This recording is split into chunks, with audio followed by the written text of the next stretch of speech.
Hello जी, कैसे हैं आप सभी? सुबह के काम धंधे ख़त्म करके मैं भी बैठ गई हूँ वापस पढ़ने के लिए। आज मेरे दोनों बच्चों की छुट्टी थी, मीन्स उनको ना ऑफिस जाना था और ना ही बच्चे को स्कूल जाना था। तो इनका नाश्ता पानी करने फिर बच्चे को नहलाने-धुलाने में ही मीन्स थोड़ा-सा, जहाँ मैं 10:30 तक तो हाईएस्ट बैठ ही जाती हूँ। वैसा मेरा टारगेट होता है 10 बजे बैठने का, लेकिन 10:30 तक मैं बैठ जाती हूँ। आज मुझे 11 बज गए, ये मान के चलिए आप। तो आधा घंटा डिले हो गया। इट मीन्स अब ये लोग घर पे ही हैं, तो आज मैं मेरा जो सब्जेक्ट है वो हमेशा 1 बजे ख़त्म कर लेती हूँ, लेकिन अब मैं अपना सब्जेक्ट ख़त्म करूँगी 1:30 पौने 2 बजे तक। मीन्स जब तक जो भी आधा घंटा मेरा यहाँ पे चला गया है वो उसकी रिकवरी मैं वहाँ करूँगी आगे 1:30-2 बजे तक पढ़ के। अच्छा, आप में से बहुत से लोग पूछते हैं कि हमने बहुत से कारणों से, जिनको हम कह सकते हैं अपरिहार्य कारणों से, हमने हमारी स्टडी अभी तक शुरू नहीं की है और लाइफ में बहुत सी प्रॉब्लम्स होती है जिनकी वजह से हम बहुत से काम करना चाहते हैं लेकिन नहीं कर पाते हैं। ये भी चलिए ठीक है, हम इंसान हैं तो दिक्कतें तो आएगी ही। एक तरीके से देखें तो 24 या 25 जून को शायद ये वैकेंसी वाला नोटिफिकेशन आया था और आधे लोगों ने आते ही, जो सीरियस थे उन्होंने आते ही, वैकेंसी निकलते ही अपनी स्टडी शुरू कर दी थी और 1 महीने फॉर्म फिलिंग का चल रहा था। अब अगर आज के हिसाब से हम देखें तो लगभग 1.5 महीना हो चुका उस बात को, मीन्स वैकेंसी का नोटिफिकेशन आउट हुए 1.5 महीना हो चुका है और 1.5 महीने में लोगों ने आधी तैयारी कर चुके हैं। आधी नहीं तो 1/4 मान के चलिए, इतनी तो कर ही ली है, क्योंकि अब आने वाले 2 महीनों में बहुत सीरियसली तैयारी करना शुरू कर देंगे सब। बहुत अच्छे से खींचने वाले हैं अपने सिलेबस को, अपने कोर्स को।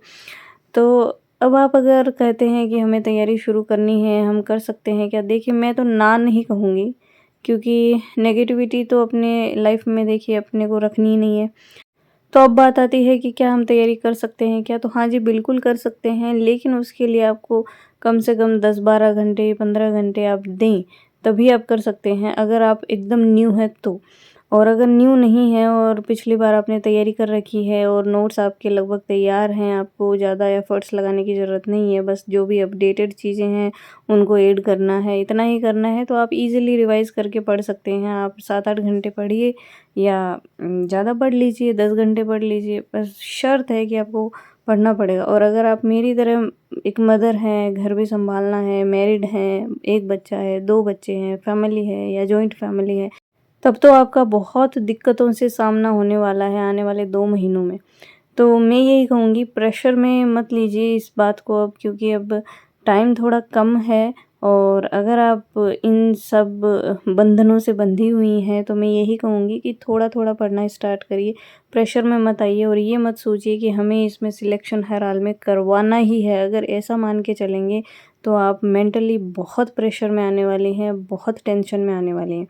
तो जैसे भी है, जो भी है, जो बीत गया सो बीत गया। अगर आप अब तैयारी शुरू करना चाहते हैं तो बेशक करिए, लेकिन बिना प्रेशर के और बिना टेंशन में आए ही करना।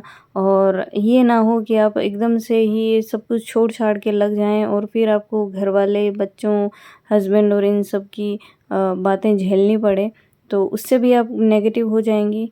तो बेटर आपके लिए ये है कि थोड़ा-थोड़ा पढ़ना स्टार्ट करिए और जैसे-जैसे आपको टाइम मिलता है वैसे-वैसे थोड़ा उसको बढ़ाते जाइए।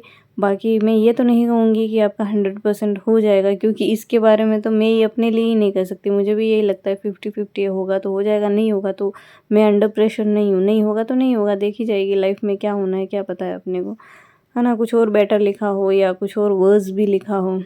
सो टेंशन लिए बिना पढ़ना शुरू करिए, ताकि इसमें आपको आशा नहीं रहेगी कि आज मैंने 4 घंटे पढ़ना था, 5 घंटे पढ़ना था और आज मैं नहीं पढ़ पाई, क्योंकि ऐसा ही होगा अब 2 महीनों में, है ना?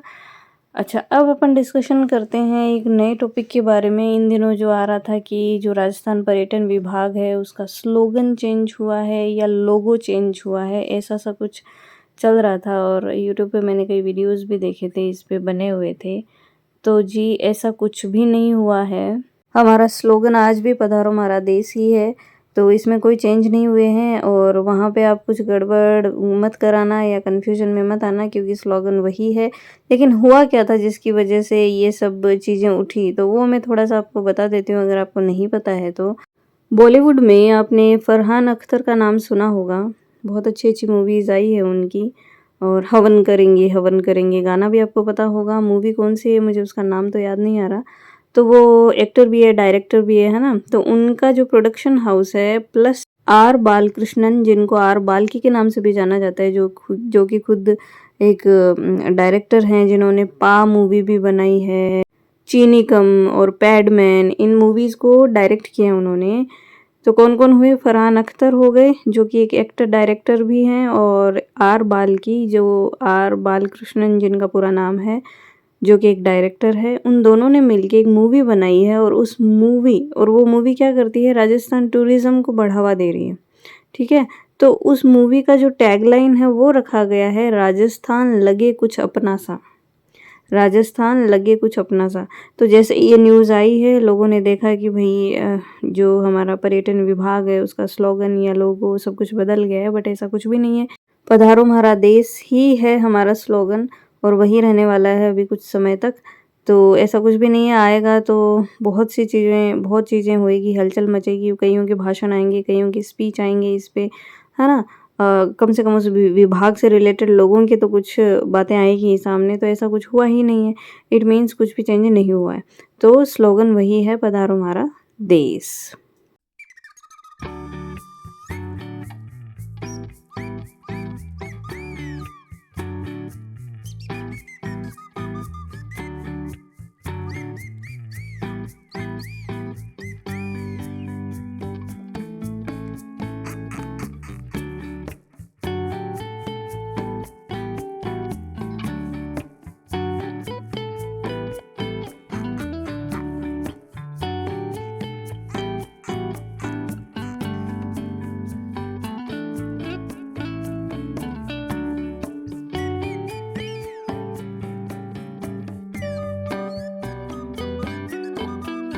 शाम का टाइम और वही रोटी, बर्तन, कपड़े, झाड़ू, पोछे, मीन्स पुरानी वही चीज़ें, नथिंग चेंज्ड।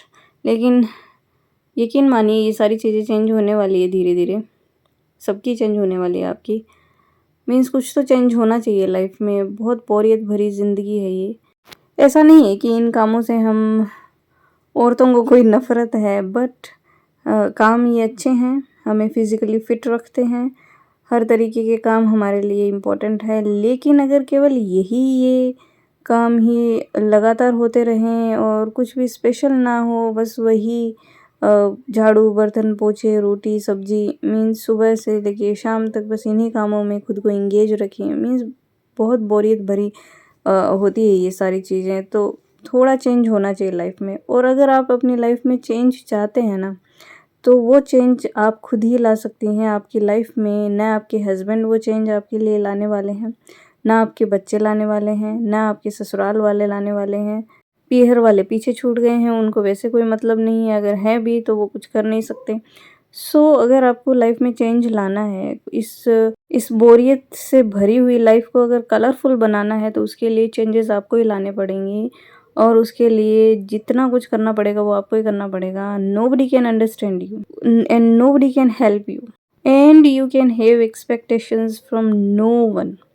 ठीक है? तो जो करना है आपको करना है। जितनी मेहनत आज करेंगे उतना ही अच्छा फ्यूचर होगा आपका खुद का, आपके बच्चों का। और यकीन मानिए, आपको इन चीज़ों के लिए, मीन्स आगे बढ़ने के लिए सबसे ज़्यादा एनकरेज आप ही के आसपास के लोग करेंगे, जो आपको हमेशा नेगेटिव बनाए रखते हैं। ये नहीं करना, ऐसे नहीं करना, ऐसे नहीं होता है, हमने ऐसे किया था। और स्पेशली कौन होगी? ससुराल में जो औरतें होती हैं ना, वो आपको पीछे धकेलने की हमेशा कोशिश करेगी। मेल्स तो करते ही करते हैं, उनका तो छोड़िए आप। औरतें आपकी सबसे बड़ी दुश्मन है आपके ससुराल में, और कई जगह तो मैंने पीहर में भी देखी हैं। लेकिन ससुराल में आने के बाद में 80% ऐसी जगह हैं जहाँ पे आपकी टांग खींची जाएगी हर एक के द्वारा, आपको ताने दिए जाएंगे, आपको बात-बात में सुनाया जाएगा, और आपको पग-पग पर ये बताया जाएगा, हमने भी ऐसे किया था इसलिए आपको भी ऐसे करना है, हमने भी तो बच्चे पाले थे, आपसे क्यों नहीं पल रहे हैं। As if nothing has changed, जैसे कि कुछ चेंज ही नहीं हुआ है इन 25, 30, 35 सालों में। और तो मैं क्या कहूँ, औरतों के दुखों का तो कोई अंत ही नहीं है। बट मैं ये कह सकती हूँ कि अगर आपको अपनी लाइफ में एक चेंज लाना है ना, तो ट्राई टू बी पॉजिटिव। इन फालतू की चीज़ों से दिमाग से निकालिए। इनसे अपने दिमाग को भरने की बजाय कुछ अच्छी वैल्यूएबल ऑथेंटिक चीज़ों से अपने दिमाग को भरिए, ताकि आप अपने बच्चों को एक अच्छी राह दिखा सकें, उनको पॉजिटिव रहना सिखा सकें। बच्चों के सामने कभी भी नेगेटिव चीज़ें ना करें या नेगेटिव बातें ना करें। मेरा बेटा जब भी कुछ खेल रहा है गेम, तो वो कहता है मम्मा मुझसे नहीं हो रहा है ये, मैं नहीं खेल पा रहा हूँ, मैं नहीं कर पा रहा हूँ। तो मैं उससे हमेशा कहती हूँ इस ना शब्द को निकाल दे अपनी लाइफ से, ऐसे बोला कर कि मुझे और प्रयास करना है ना। और वो इतना छोटा-सा है फिर भी बहुत समझदारी वाली बातें करता है। इट मीन्स हम उनको सिखा सकते हैं धीरे-धीरे, है ना? तो खुद भी पॉजिटिव रहिए और अपने आस-पास के लोगों को भी पॉजिटिव रखिए। अगर आपको मेरे प्रयास अच्छे लगें तो चैनल को लाइक, शेयर और सब्सक्राइब ज़रूर करें। Thank you.